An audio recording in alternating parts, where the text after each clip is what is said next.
Good evening. This is Team 23 talking about our project, a new take on mail. First, let us summarize our POC more efficiently. Our project name is SMAP, which is an acronym for Sort My Emails into Projects. Here, we are greeted with a login screen that takes in your email credentials, upon which our algorithm will sign into your email and mine all the emails and attachments. After a successful login, the user will be greeted with a toolbar where they can add projects. Then, the user can choose some conditions that will tell us which emails to put in what project. For example, the user might say, add all emails from johndoe@gmail.com to the project named CMPS200.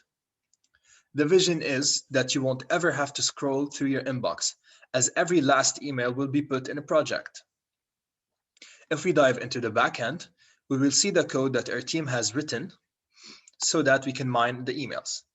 First, we created a class email that will save everything we need to know about every email, such as the recipient name, the subject, the sender, the date sent, and any attachments included. Next up, we have the code that actually does all the mining. And lastly, here's the code we wrote to test out everything in front of you. When the user logs in from our login page, the email address and passwords are fed to these lines here. Here's the email, here's the password, and that's basically all we need.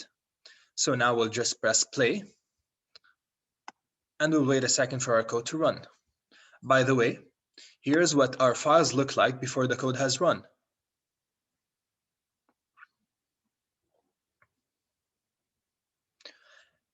And now that it has finished running, you can see that it mined for the attachments. In our case, it was the pictures of our team members that we sent as a test email. And you can also see all the emails that we sent here. Email 1, email 2, email 3. In our cases, we just sent 3 emails to test everything out.